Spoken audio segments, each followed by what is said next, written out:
സ്ത്രീകളുടെ സുരക്ഷയ്ക്കും അവരുടെ സംരക്ഷണത്തിനും വേണ്ടി ഉണ്ടാക്കപ്പെട്ട നിയമങ്ങൾ സ്ത്രീകൾ തന്നെ ദുരുപയോഗം ചെയ്യുന്നതിനെ പറ്റിയാണല്ലോ ഇപ്പോഴത്തെ ചർച്ച. ഇത് സംബന്ധിച്ച് വളരെ സുപ്രധാനമായ ഒരു വിധിയാണ് കഴിഞ്ഞ ദിവസം സുപ്രീം കോടതി നടത്തിയത്. സംഭവം ഇങ്ങനെയാണ്. ഛത്തീസ്ഗഡിലെ ഒരു അഭിഭാഷകയായ 33 വയസ്സുള്ള ഒരു സ്ത്രീ, അവർ വിവാഹിതയാണ്, ഒരു കുട്ടിയുണ്ട്. അവർ തന്റെ സുഹൃത്തായ അഭിഭാഷകനെതിരെ ഒരു കേസ് കൊടുക്കുകയാണ്. തന്നെ വിവാഹ വാഗ്ദാനം നൽകി പീഡിപ്പിച്ചെന്നതാണ് കേസ്. സുഹൃത്ത് ആ FIR ക്വാഷ് ചെയ്യാൻ വേണ്ടി, അത് റദ്ദ് ചെയ്യാൻ വേണ്ടി ഹൈക്കോടതിയെ സമീപിക്കുന്നു. ഹൈക്കോടതി പക്ഷേ അത് ക്വാഷ് ചെയ്യാൻ വിസമ്മതിച്ചു. FIR ക്വാഷ് ചെയ്യാൻ വിസമ്മതിച്ച ഹൈക്കോടതി വിധിക്കെതിരെ അദ്ദേഹം സുപ്രീം കോടതിയെ സമീപിക്കുകയാണ്. അപ്പീൽ പരിഗണിച്ച സുപ്രീം കോടതി BV നാഗരത്ന എന്ന് പറയുന്ന വനിതാ ജഡ്ജ് അധ്യക്ഷയായ ബെഞ്ച് വളരെ സുപ്രധാനമായ ഒരു വിധിയാണ് ഈ വിഷയത്തിൽ നടത്തിയത്. ഇന്ന് കേരളത്തിൽ വിവാദമായ ചില വിഷയങ്ങൾ, കഴിഞ്ഞ ദിവസങ്ങളിൽ വിവാദമായ ദീപകിന്റെ ആത്മഹത്യയുമായി ബന്ധപ്പെട്ട വിഷയങ്ങൾ, ഇപ്പോഴും നടന്നുകൊണ്ടിരിക്കുന്ന രാഹുൽ മാങ്കൂട്ടത്തിൽ MLA ബന്ധപ്പെട്ട വിഷയങ്ങളൊക്കെ നടന്നുകൊണ്ടിരിക്കുമ്പോഴാണ് അല്ലെങ്കിൽ അതുമായി ബന്ധപ്പെടുത്തുമ്പോഴാണ് ഈ ഒരു വിധിന്യായത്തിന് പ്രത്യേക പ്രാധാന്യം കൈവരുന്നത്. ഈ കേസുമായി ബന്ധപ്പെട്ട് പ്രധാനമായും 3 കാര്യങ്ങളാണ് സുപ്രീം കോടതി പറഞ്ഞത്. ഒന്ന്, വിവാഹിതയായ ഒരു സ്ത്രീക്ക് തന്നെ മറ്റൊരാൾ വിവാഹ വാഗ്ദാനം നൽകി പീഡിപ്പിച്ചു എന്ന് പറഞ്ഞുകൊണ്ട് കേസ് കൊടുക്കാൻ പറ്റില്ല. കാരണം ഹിന്ദു മാരേജ് ആക്ട് സെക്ഷൻ 5 പ്രകാരം വിവാഹിതയായ ഒരാൾക്ക് മറ്റൊരാൾ വിവാഹം കഴിക്കാൻ പറ്റില്ല. ഈ കേസിൽ ഈ സ്ത്രീ വിവാഹിതയാണ്. അതേസമയം മറ്റൊരാൾ തന്നെ വിവാഹ വാഗ്ദാനം നൽകിയെന്ന് ആ സ്ത്രീക്ക് പറയാൻ പറ്റില്ലല്ലോ. ആ കാരണം കൊണ്ട് തന്നെ ആ കേസ് നിലനിൽക്കില്ല എന്നുള്ളതാണ് സുപ്രീം കോടതി കണ്ടെത്തൽ. മറ്റൊന്ന്, സുപ്രീം കോടതി പറഞ്ഞത് 2 പ്രായപൂർത്തിയായ വ്യക്തികൾ, ഒരു പുരുഷനും സ്ത്രീയും, അവർ പരസ്പര സമ്മതപ്രകാരം ലൈംഗിക ബന്ധത്തിൽ ഏർപ്പെടുന്നുണ്ടെങ്കിൽ അതിന് സ്റ്റേറ്റിന് കാര്യമായ റോളൊന്നുമില്ല എന്നുള്ളതാണ്. കാരണം അത് അവരുടെ വ്യക്തിപരമായ കാര്യമാണ്. അതൊരു സാമൂഹിക പ്രശ്നമായി മാറുമ്പോഴാണ് സ്റ്റേറ്റ് അതിൽ ഇടപെടേണ്ട കാര്യമുള്ളൂ.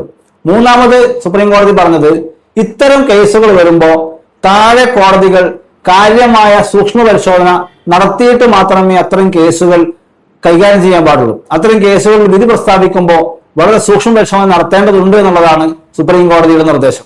ഈ കേസിൽ പോലീസ് കേസെടുത്തത് IPC section 376 close 2 close N പ്രകാരമാണ്. അതായത് rape committed repeatedly on the same woman, ഒരേ സ്ത്രീയിൽ ആവർത്തിച്ച് റേപ്പ് കമ്മിറ്റ് ചെയ്യാം. ഇതാണ് ആ വകുപ്പ്. സത്യത്തിൽ ഈ വകുപ്പ് വന്നത് 2013 IPC അമെന്റ്മെന്റ് ആക്ട് പ്രകാരമാണ്. 2013 പ്രത്യേകത, 2012 നിർഭയ എന്ന് പറയുന്ന ഒരു സ്ത്രീ ഡൽഹിയിൽ കൂട്ടബലാത്സംഗത്തിന് ഇരയാവുകയും കൊല്ലപ്പെടുകയും ചെയ്തത്. ബസ്സിൽ വെച്ചിട്ടാണ് അവർ ബലാത്സംഗം ചെയ്യപ്പെടുന്നത്. അതുമായി ബന്ധപ്പെട്ടിട്ടാണ് പിന്നീട് 2013 ഒട്ടേറെ അമെന്റ്മെന്റുകൾ IPC വന്നിട്ടുണ്ട്. അതിന്റെ ഭാഗമായി വന്നിട്ടുള്ള ഒരു അമെന്റ്മെന്റ് ആണിത്. ആ ഒരു വകുപ്പാണ് ഈ കേസിൽ ചുമത്തിയത്. അപ്പൊ ഇത്തരത്തിലാണ് നിയമങ്ങൾ ദുരുപയോഗം ചെയ്യപ്പെടുന്നത്. യഥാർത്ഥത്തിൽ അതൊരു ജെനുവിൻ കേസാണെങ്കിൽ തീർച്ചയായിട്ടും ശിക്ഷിക്കപ്പെടേണ്ട കേസാണ്. പക്ഷെ അത്തരം ജെനുവിനായി നടക്കേണ്ട കേസുകൾ ഇത്തരം കേസുകളിൽ ദുരുപയോഗം ചെയ്യപ്പെടുകയാണ്.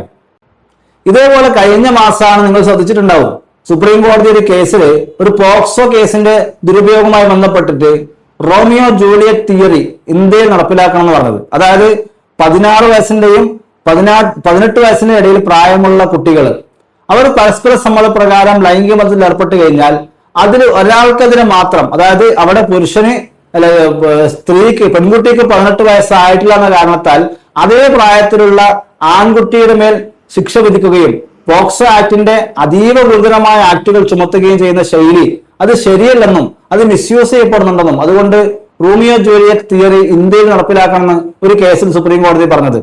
പോക്സോ ആക്ടുമായി ബന്ധപ്പെട്ട് ഒരുപാട് ദുരുപയോഗം നടന്നു വരുന്നുണ്ട്. ഇപ്പോ എന്റെ അനുഭവത്തിൽ തന്നെ നമ്മൾ നടത്തിയ പല കേസുകളിലും, പോക്സോ കേസുകളിലും, ഈ പിയർ ഗ്രൂപ്പിലുള്ള കോളേജിൽ വെച്ച് പരിചയപ്പെട്ട സുഹൃത്തുക്കള് അവർ ഏകദേശം 1-2 മാസത്തിന്റെ പ്രായ വ്യത്യാസം ഉണ്ടാവുള്ളൂ. രണ്ടുപേർക്കും ഒരേ ഒരു പ്രായമാണ്, ഒരേ ഒരു ബുദ്ധിയാണ്, ഒരേ വകതിരിവാണ്, അല്ലെങ്കിൽ ഒരേ കാഴ്ചപ്പാടാണ്. അത്തരം കേസുകളിൽ പിന്നീട് എന്തെങ്കിലും അവർ തമ്മിൽ അഭിപ്രായ വ്യത്യാസം ഉണ്ടാകുമ്പോൾ അല്ലെങ്കിൽ ഒരു മനംമാറ്റം ഉണ്ടാകുമ്പോൾ ഈ പെൺകുട്ടി തങ്ങളുടെ വയസ്സിന്റെ ഒരു ആനുകൂല്യം ഉപയോഗപ്പെടുത്തിക്കൊണ്ട് പോക്സോ ആക്ടിന്റെ വകുപ്പുകൾ പ്രകാരം ആൺകുട്ടിക്കെതിരെ കേസ് കൊടുക്കുന്ന എത്രയോ സാഹചര്യങ്ങളുണ്ട്. അപ്പൊ അത്തരം കേസുകളിൽ പോക്സോ ആക്ടിന്റെ ചില വകുപ്പുകളൊക്കെ കണ്ടാൽ തന്നെ തലകറങ്ങിപ്പോകും. അത്രയും ഗുരുതരമായ പണിഷ്മെന്റ് ആണ് ഇതിലൊക്കെ പറയുന്നത്.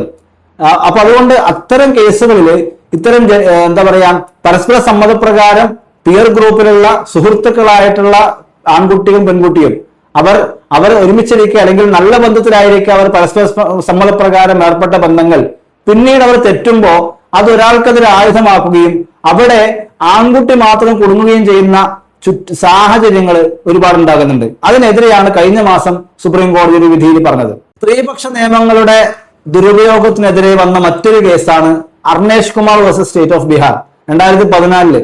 അതായത് IPCയുടെ 498A, അതായത് ഭർത്താവും അല്ലെങ്കിൽ ഭർത്താവിന്റെ ബന്ധുക്കളോ ഭാര്യയ്ക്ക് നേരെ നടത്തുന്ന ക്രൂരതകൾക്കെതിരെ ക്രൂവൽറ്റിക്കെതിരെയുള്ള ഒരു വകുപ്പാണത്. ഈ വകുപ്പ് ആവശ്യത്തിനും അനാവശ്യത്തിനും എടുത്ത് ഉപയോഗിക്കുകയും അനാവശ്യമായി ഭർത്താവിനെയോ അല്ലെങ്കിൽ ഭർത്താവിന്റെ പ്രായമായ മാതാപിതാക്കളെയൊക്കെ പോലീസ് കേസെടുക്കുകയും അവർക്കെതിരെ കേസെടുക്കുകയും അവരെ അറസ്റ്റ് ചെയ്ത് ജയിലിലടക്കുകയും ചെയ്യുന്ന ഒരു സാഹചര്യം വ്യാപകമായി ഉണ്ടായി. ഈ ഒരു സാഹചര്യത്തിലാണ് സുപ്രീം കോടതി അതിനെതിരെ വാണിംഗ് നൽകുകയും അത്തരം കേസുകളിൽ പോലീസും മജിസ്ട്രേറ്റും കൃത്യമായ പരിശോധന നടത്തുകയും ആവശ്യമെങ്കിൽ മാത്രം അറസ്റ്റ് ചെയ്യുകയും അവരെ ജയിലിലടക്കുകയും അല്ലെങ്കിൽ കേസ് പോലും എടുക്കാൻ പാടുള്ളൂ എന്ന് സുപ്രീം കോടതി ആ ഒരു കേസിൽ പറയുന്നത്. നമ്മുടെ രാജ്യത്തെ നിയമങ്ങളെല്ലാം തന്നെ സ്ത്രീപക്ഷ നിയമങ്ങളാണ്. മാത്രമല്ല സ്ത്രീകൾക്ക് വേണ്ടി മാത്രമായി ഒട്ടേറെ നിയമങ്ങളുണ്ട്. അത് ആവശ്യവുമാണ്, അതിന് ചരിത്രപരമായ കാരണങ്ങളുണ്ട്. അതേസമയം ഈ നിയമങ്ങൾ ദുരുപയോഗം ചെയ്യാതിരിക്കേണ്ടത് സ്ത്രീകളെ കൂടി ആവശ്യമാണ്. അല്ലാതിരിക്കുമ്പോഴാണ് ഇവിടെ മെൻസ് കമ്മീഷന് വേണ്ടിയും അല്ലെങ്കിൽ ആൺപക്ഷ നിയമങ്ങൾക്ക് വേണ്ടിയുമുള്ള മുറവിളി വരുന്നത്. അപ്പൊ അതുകൊണ്ട് നിയമങ്ങൾ ദുരുപയോഗം ചെയ്യാതിരിക്കുക, അതിന്റെ ശരിയായ വിനിയോഗത്തിലായിരിക്കുക, അത് ശരിയായ രീതിയിൽ നടപ്പിലാക്കുക എന്നുള്ളതാണ് ഈ വിഷയത്തിൽ നമുക്ക് പറയാനുള്ളത്. മറ്റൊരു നിയമവിഷയവുമായി നമുക്ക് വീണ്ടും കാണാം.